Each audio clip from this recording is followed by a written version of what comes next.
change modes. Headset does not work when I'm doing cartwheels outside with Dharma School kids. Okay, there we go. Good morning and welcome to Reno Buddhist Center. So lovely to see some faces, at least eyeballs this morning. Thank you to those at home who are tuning in and sharing this precious time together. If you found our Sunday Live page, to get here, the order of service, the Shoshinge, and our Reno Buddhist theme song is posted there as well. So you have access to all of those things to help you be involved in our service. We will begin with the three homages chant. We will listen to it, followed by our Shoshinge chant. And for those of us in person, we will just be listening and following along in your Shoshinge book. And just feel like it's more of a mind chanting. The vibration might not be there, but it is still a very good practice to just absorb it. We do this to minimize the spread of potentially harmful particles from our breath. By chanting in our heads, we internally liberate positive energy. But those of you who are at home, please chant your hearts out. Chant your hearts out for all of us here. Shinran Shonin, the gentleman up on the top there with the very large tassels, our founder, wrote the Shoshinge more than 800 years ago, and the Shoshinge compresses his experiences and insights into one pleasantly long poem. He is certainly with us still here today. And in it, we realize the principles that guide our lives. Shinran wanted us to know that this is more than a simple journey from cradle to grave. It's a long, unbroken thread of life that extends deep, deep into the past. And all of us help to extend that thread into the future. And we also will offer incense during the Shoshinge chant. Everyone is encouraged to offer incense at the temple altar here or at your altar at home. We will go row by row here. There aren't that many of us, so this will be very easy. Please start from the front and maintain a 6-foot spacing between each other. So this is more of a mindful, slow walking meditation before you offer incense and gratitude. Incense offering is a cleansing of the mind and body before receiving the Dharma. The burning of incense symbolizes transcending selfishness to become one with all. Here on the altar is Amida Buddha offering boundless wisdom and compassion. Please offer incense with an open heart and deep, deep gratitude to all of your teachers. Namam Bums, Namam Bums.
昇進芸。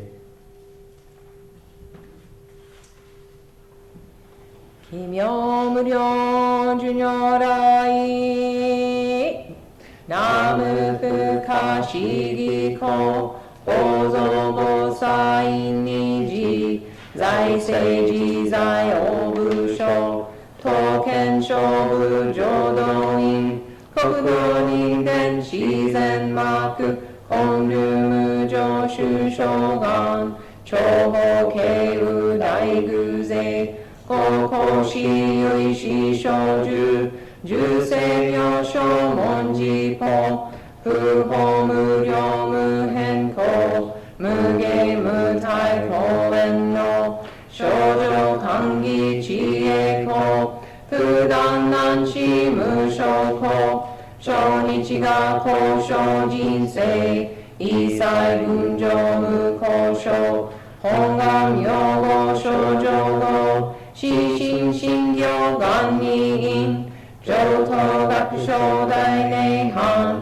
非死滅道願成就如来勝義公修正唯世未打本願会五辱悪事群上会往生如来両実言農本一年喜愛心不乱言の特寧藩本性逆法さえ流妙種死入海一に聖種信法上昇後異の水波無明は本内心臓死分無上空心事心人天異名に幸福運無運無資源妙無安逆心謙虚大狂気即合調税合悪種一切全幕本部人門親如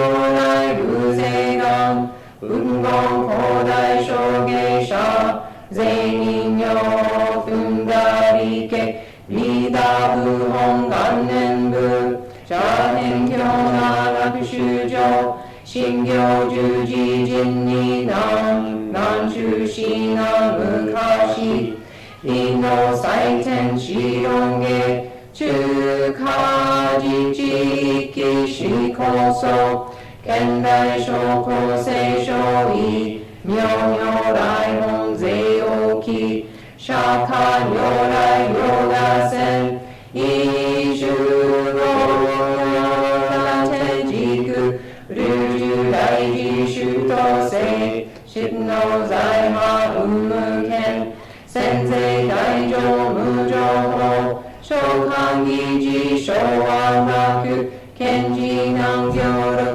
六信行異行指導学億年二打部本願自念即自入上唯の上昇如来を応報大悲偶勢論天神菩薩増論性奇妙無下本如来永修大天神寺高世老長大聖願こういう本願力栄光異道群上小異心金入空毒大崩壊筆脈入大永修修特使蓮華造世界即昇進用法昇進有本の人間人図入生自音自用芸本自動願行天使上法蘭上法沙来三蔵如是十上教本性専用気楽法天神菩薩音中芸法要因果見世願大芸霊光有他力少女死因有心人惑前本部新人法承知承知即内藩必死無量本要道小宇宙上開復系同社継承四難所唯妙浄土活入万全自力変言集円満特合感染症三不三心慶音の増魔法明道義因一生増悪地偶税思案了解証明化全能六名無償意公愛上三両逆悪公明明の権利面介入本願大地会両者小樹混合心狂気一年総合両位大と逆三人即所保障市上楽現進公開一大教返帰安良化二祭先祖終身反戦人法慶二道小弁流極十悪人類勝負大薬剤に摂取中本能証言水不見大義無権上昇が本次元空行仏教連民全幕本部人新宗教書本編集戦弱本願具惑性現代生寺院伝芸形式議上位少子即入弱上無意楽ピチ信心に納入仏教大義修士と上妻無縁極弱悪王族自主良心唯過信地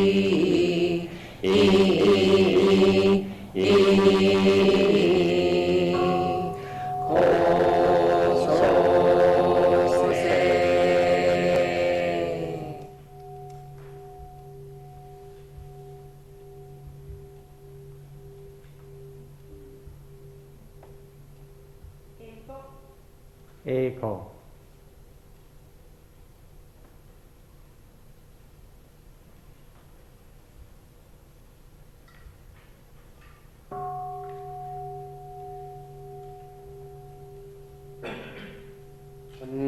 西苦毒よ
And now is time for the children to go outside for Dharma school. We will dream them out with Let the Buddha Walk with You. can share just a few.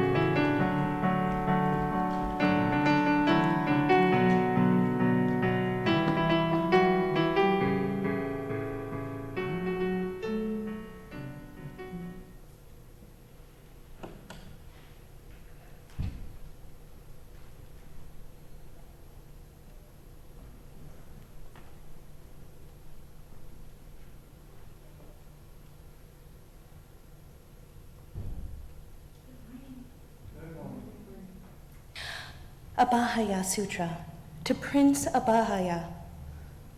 Thus I have heard, only days after the reunification of the Sangha and the expulsion of the evil schismonger Devadatta, the Buddha was meditating in the bamboo grove at the squirrel sanctuary.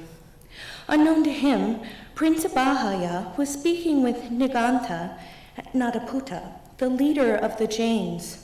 Nataputta appealed to the prince's substantial ego. Go and refute the words of Gautama the contemplative, and everyone will be impressed with you. For you, Prince Abhaya, will have disproved, rebuted, and repudiated the words of Gautama, the enlightened one. One so mighty, so powerful, was refuted by Prince Abhaya. But sir, how will I refute the words of Gautama, who is mighty and powerful of spirit? Just do this, Prince. Go to Gautama and say this. Would the Buddha say words that are unendearing and disagreeable with others? If he says he would, you say, then how is there any difference between you, Buddha, and the run-of-the-mill people? Everyone says words that are unendearing or disagreeable. But if Gautama answers, no, I would not say such words, then you say, then how could you say that your cousin Devadatta is headed for destitution, for hell, to boil there for an eon? Devadatta is incorrigible? Devadatta was very upset at those words of yours. When Gautama is asked this thorny question by you, he won't be able to swallow it down or spit it up. Like a thorny chestnut, it will stick in his throat, and so you will defeat him in debate and be known as the victor. I will do as you say, sir. Prince Abhaya left the Jain leader and went to the Buddha in the bamboo grove. On arrival, he bowed to the Buddha and sat to one side. As he was sitting there, unsure of himself, he glanced up at the sun and thought, today is not the time to refute the Buddha's words. Tomorrow, in my own home, I will overturn his words. So he said to the Buddha, may the Buddha come to my home for tomorrow's meal. The Buddha silently nodded. Prince Abhaya understood, got up from his seat, bowed to the Buddha, and left. The next morning, the Buddha put on his robes and, carrying his bowl, went to Prince Abhaya's home. He sat in his place, and Prince Abhaya himself served the Buddha with fine foods. Then, when the Buddha had finished, Prince Abhaya took a lower seat to one side, holding his baby in his lap. He said to the Buddha, Sir, would the Buddha say words that are unendearing and disagreeable to others? Prince, there is no easy yes or no answer to that. Prince Abhaya slumped in his seat. Then right there, sir, the Jain's plan is destroyed. But Prince, Why do you say this? What plan is destroyed? Just yesterday, I went to Niganta Nataputa, and he said to me, and then the prince confessed the whole sword scheme. So the Buddha asked the prince, if this baby were to take a piece of gravel into its mouth, what would you do? I would take it out. If I couldn't get it out right away, then carefully holding its head and crooking a finger, I would sweep it out, even if it meant some discomfort. Why is that? Because I have compassion for the baby. In the same way, dear Prince, we use our words. Words that the Buddha knows to be untrue, unbeneficial, and disagreeable to others. He does not say them.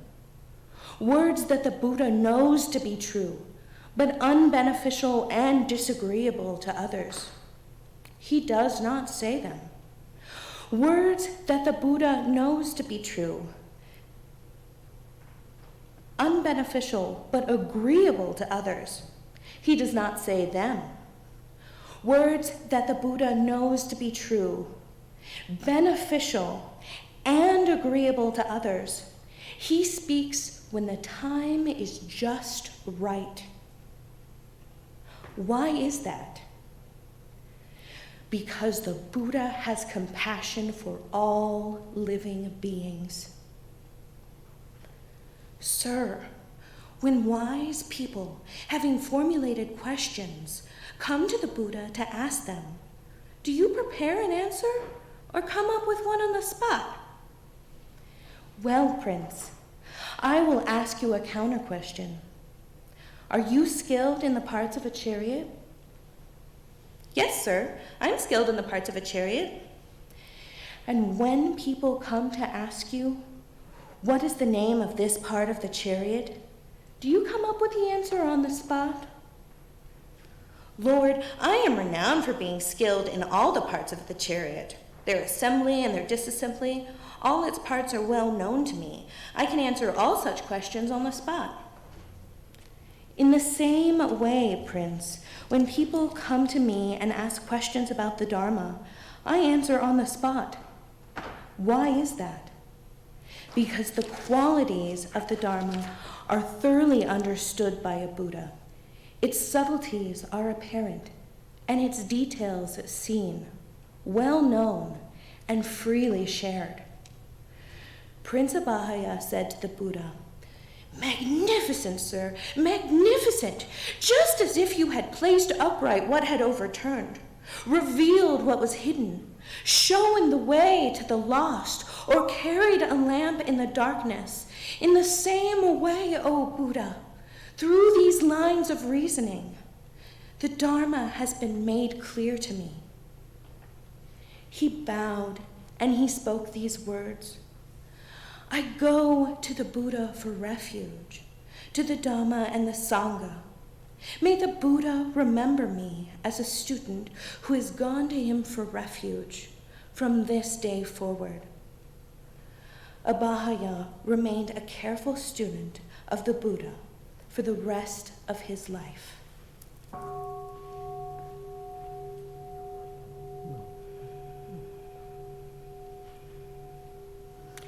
We will now have a few minutes of meditation accompanied by music.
so complicated. And it has become more so because I'm going to remove my face covering. Likely it is intertwined with my microphone. This will create a very interesting... It didn't. Is my microphone still here? Can you still hear me out there in TV land? Okay. Very nice.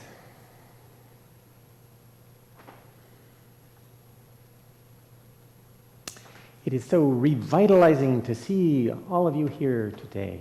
It's wonderful. Very good.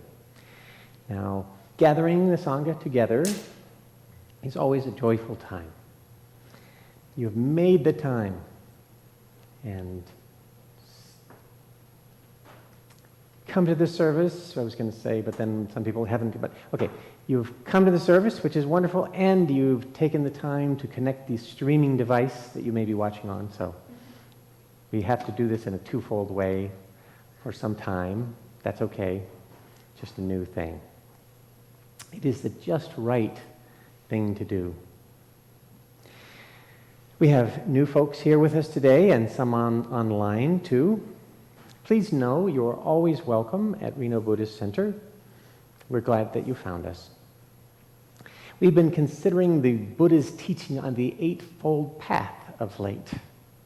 Now there's eightfold, so it takes some time to kind of work our way through the whole thing. He taught a middle way. Just as a reminder, the 8 parts of the path are right understanding, right thought, right speech, right action, right livelihood, right effort, right mindfulness, and right quietude. That's 8. Okay, good. We take care to note that it's just right, is what we want to say. We want to avoid the kind of absolute right versus wrong, very strident. As the middle way, I was trying to say like the Ohio State University, you know how they say that? As the middle way, Buddhism creates a moderate way of being.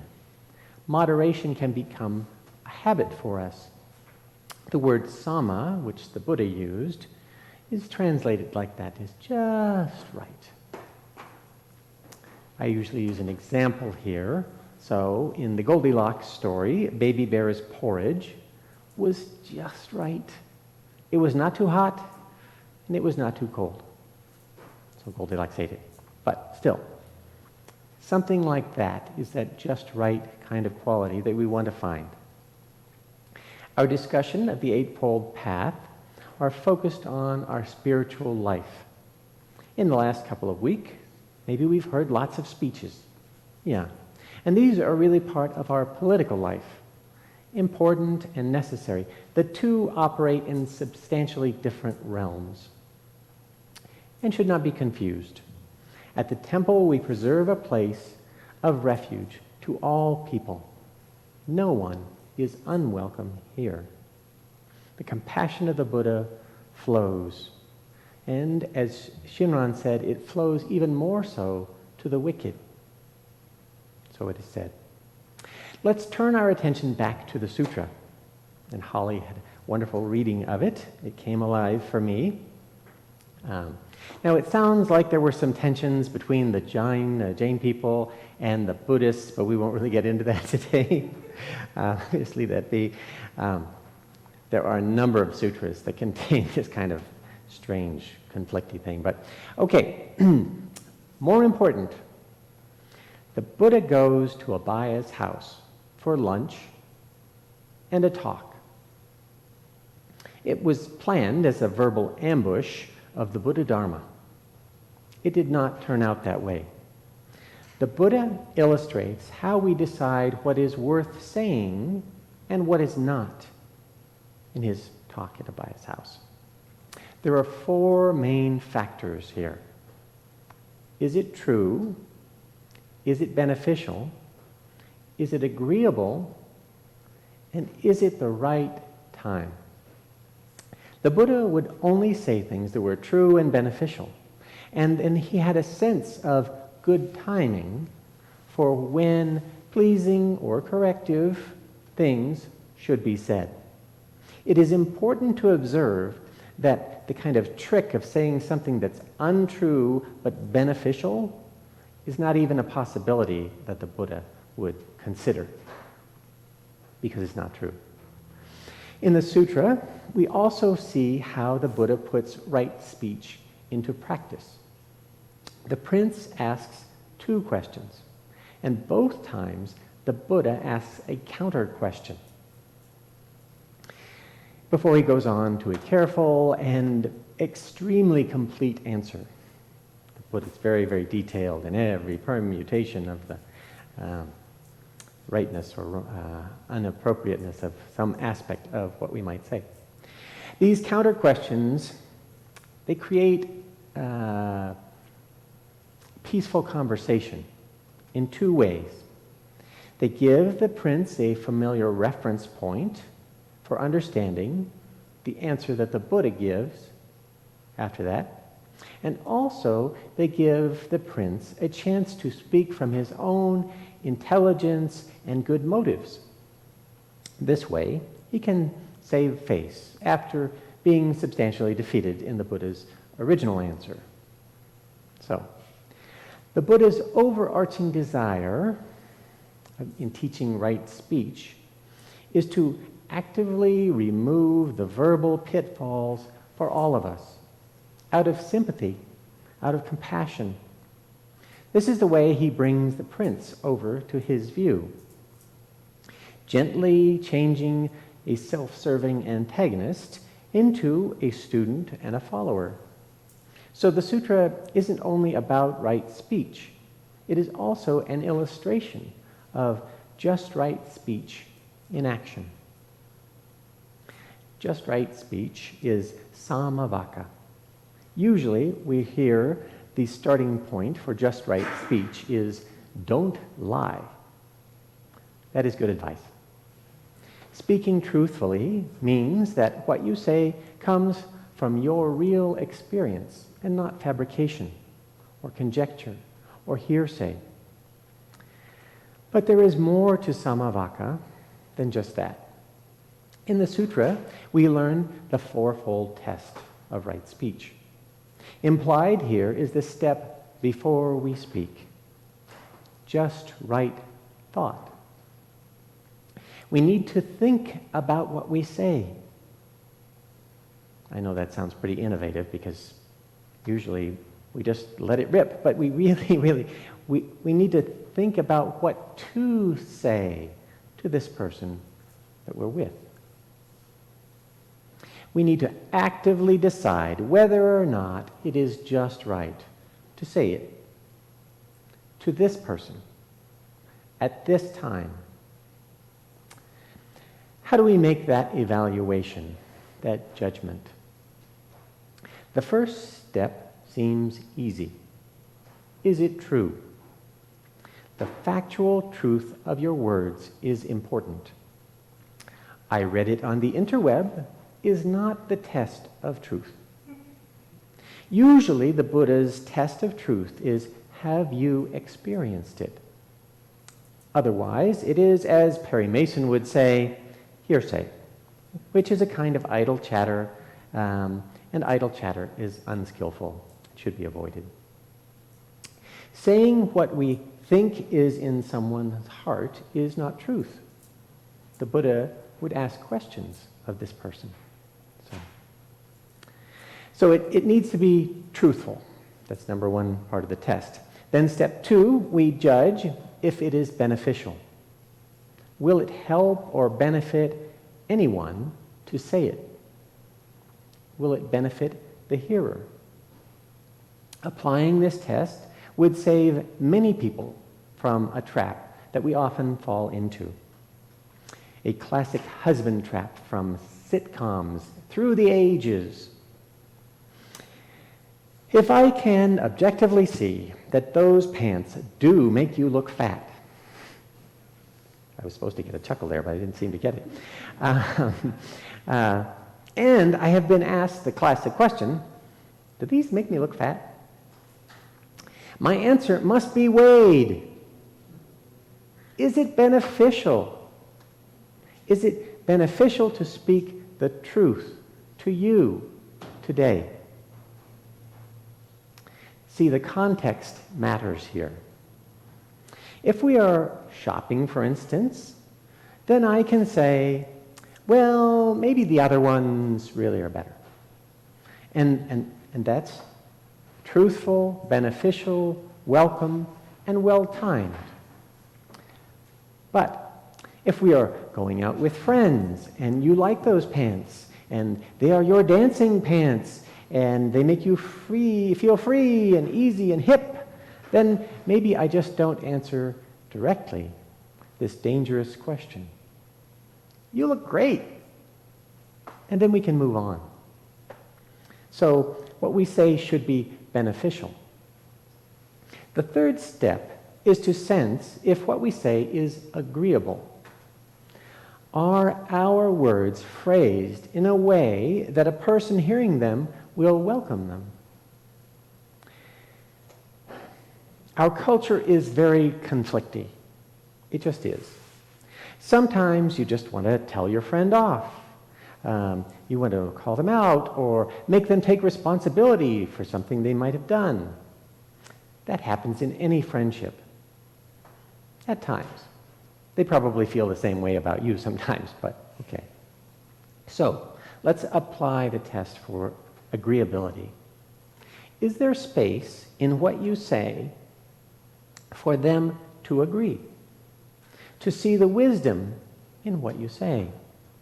The Buddha's counter-questions to Abhaya is part of this. He creates an agreeable feeling to their talk by asking Abhaya about his knowledge of chariots. We all have friends that know a lot about chariots, right? Sometimes Chevy chariots. And so, I did lose track of chariots. Abhaya is an expert on chariots too. And that builds this common ground in the moment for Abhaya to hear the Buddha's words and understand. Now, agreeable doesn't need to be agreed with. It can just be the spoken in a way that puts the other at ease and allows them to hear the truth in what you say. It is easy to say things that are agreeable. That's easy. In Japanese, we say that the person who does that is an apple polisher. It's a more pleasant word than the American word for that. So you just say whatever they want to hear, and you're done, right? That is not on the list on the test. It takes much more skill and a wholesome intention to share your words with a friend when they do not, at base, even see what you have observed. I know that we all want to talk about me. We want to talk about I. We want to talk about number one, my, me, mine. Almost no one knows that's Toby Keith. I know Aaron does, but most people didn't know that was Toby Keith. Thanks, Toby, for that little bit. Okay. But for speech to be agreeable, it has to acknowledge the experience and personal validity of the other. Asking people questions is a great way to do this. Say your friend is coming on way too strong with their opinions. It might be skillful to ask about their cooking. You know a lot about cooking. Yes. And when you're heating chocolate, you have to be careful, right? Yes, it has a very narrow melting point. The most important rule is not to hurry or rush when melting chocolate. Always use low heat. Do not be tempted to turn up the heat and hurry the process. Rushing the process will give a burnt flavor and ruin the texture of the chocolate. You know how experts like to talk about things. Same thing with car people. You ask about the brakes and an hour later you kind of get out of there. So experts love to talk, but you're connecting with them through that. You're letting them share who they are. And that makes the connection.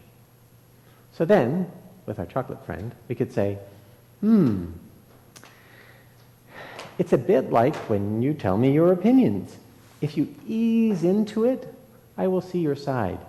But if it gets too heated and you rush it, I will go all crumbly. Like chocolate, skillful words bring people together in smooth and soft ways. When words are agreeable, they are not divisive. They join all people together. So, sensing that our words will be agreeable is important. And lastly, maybe most important, is it the right time to say that? Oops. I seem to have lost my robe. Is it the right time? Use your best judgment, your sense of just right, to see when it is the just right time to say it. Have you ever noticed that there is one time of day that is better for sharing challenging information or news with your roommate? There are people who are sharp and fresh in the morning, but who go all jelly-wise after a busy day at work. That means when you want to say something important and call upon their best spirit and their intellect, the morning is probably better. And the opposite is true too.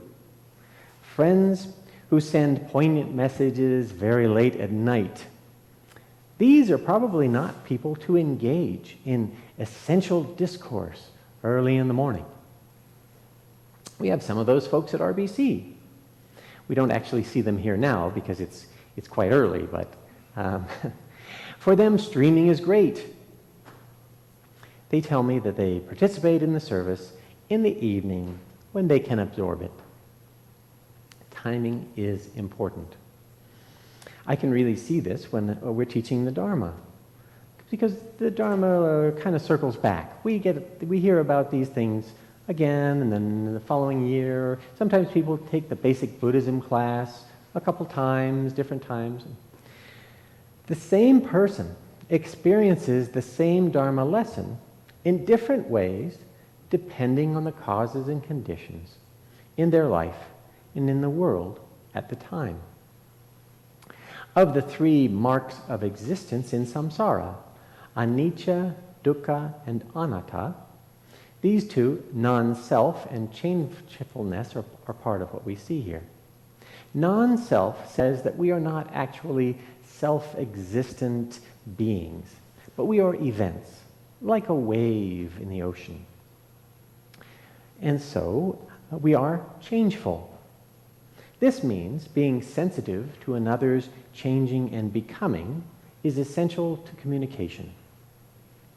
My last example of right speech is the Nembutsu, Namu Amida Butsu. This is a phrase that is spoken. We call it the name, but it is also a verbal act of taking refuge in Amida Buddha, the wisdom and compassion of the universe. The Namu part is taking refuge or bowing to Amida Buddha. The Amida Butsu part is the object of that bow. The wisdom and compassion of the universe. Unlimited, unbounded light, endless and vibrant life. That's what Amida is. When I verbally take refuge in this way, when I know what it means, it's not a magic spell, you have to know what it means when you say it, I am engaging in the ultimate form of right speech. Just right speech. True, beneficial, agreeable, and well-timed. It is true, when I bow like this to Amida Buddha, that is an essential truth. When I say the name, I am benefiting not just myself, but all beings. It is most agreeable in all circumstances to have a safe refuge to go to. And the dis-ease of samsara is everywhere, but we find refuge in Amida Buddha. And well-timed. It is always the right time to say, Namu Amida Butsu. Only when speech stays within these guidelines, factual, beneficial, agreeable, and well-timed, is it appropriate. It is just right speech. This is our karma, our action, in the form of speech. Speech is a kind of action. We study the Dharma and cultivate our own inner compass to sense what is just right. And today, like all days, our human world needs your kind and loving words, just right speech. Offer up these wholesome words as a great gift to all sentient beings. You can make gasho and repeat after me. May you be happy. May you be happy. May you be free from harm. May you be free from harm. May you receive boundless compassion. May you receive boundless compassion. And may peace and harmony fill your heart. May peace and harmony fill your heart. Namo Amida Butsu. Namo Amida Butsu. Namo Amida Butsu. Thank you. And now we will share our Reno Buddha Center theme song by singing inside our heads. I noticed when I was chanting, my lips were moving, but I was not making sound or particles in the excess. Okay, so Maestro, if you could play our theme song. I'm wondering though, did we record a version of it? Away, away, come away with me, where the grass grows wild and the winds blow free. Away, away, come away with me, and I'll build you a home in the meadow. Come, come, there's a wondrous land for the hopeful heart and the willing hand. Come, come, there's a wondrous land where I'll build you a home in the meadow. The stars, oh how bright and far, on a world of pure and eternal love. The stars, oh how bright they'll shine on the home we will build in the meadow. Come, come, there's a wondrous land where the hopeful heart and the willing hand. Come, there's a wondrous land where I'll build you a home in the meadow. Thank you so much. I've got cloth in my mouth, so it's harder to talk. Oh my. There's a fold right in the wrong place. Okay. So it is announcement time, the bane of all religious services, but important still. Number one announcement is that we will have our Moon Rabbit Cafe Community Cafe next weekend on the 20th, Saturday. It will be a drive-in. What a surprise. So basically we're going to have the dinner in the parking lot. Now, this is very complicated. So there will be one section where you can park your car, and a car hop will come to your car, take your order, bring food back, and you can eat your food in your car. This will have 12 spaces, because it's only 24 spaces in the parking lot. The other side of the parking lot will be the just stop and pick it up and go side. Not sure, but I think there will be a car hop kind of situation there too, so you don't have to get out of your car. So that's the plan. Donations, ideally, if you can make a donation online ahead of time through the GoFundMe thingy, it's easier, because then we don't have this back and forth. If you don't do that ahead of time, it's fine, but your donation by card will work fine. But if you do cash, there will be no change. This is a Buddhist thing. Change comes from within. Okay, so that's big announcement. Number 2 announcement is after the service, we will have newcomers circle in 2 parts. For our friends who are streaming, if you click on the Go to RBC button on the Sunday service page, you will go to a Zoom room to be with other folks, and one of our members will be there to talk about Buddhism with you, so please do that. I've asked them to be there in the Zoom room, so please someone come and say hello to them, and that will be good. If you're here and you're new and you'd like to talk in the newcomer circle, we will meet underneath the fir tree outside. That's the one to the right of the door going out. So if you'd like to ask a question about Buddhism, we'll have newcomer circle there, and we'll stand in a semi-distant way, but we're outside and there's lots of cars going by, so we'll play it by ear. That is almost my last announcement, but my last announcement is if we could leave the temple in an orderly way, which is to say the folks in the back rows would go kind of first and prop the doors open, and then the folks row by row up to the front. That would be a better, more orderly way, and it won't make a big conjunction of people right at the door. So, does that make sense? Good. Thank you all very much. No. So the first row, and then the second row, and then the third row.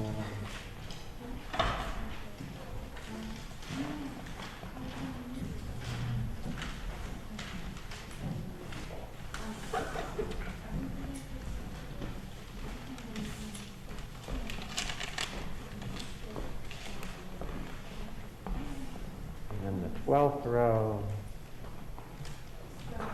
and then the 13th row. Thank you so much. Do you guys need help for leader audit, or do we have everybody? We do need some help. The volunteers been a little thinner than normal, so I can't remember if we need more help during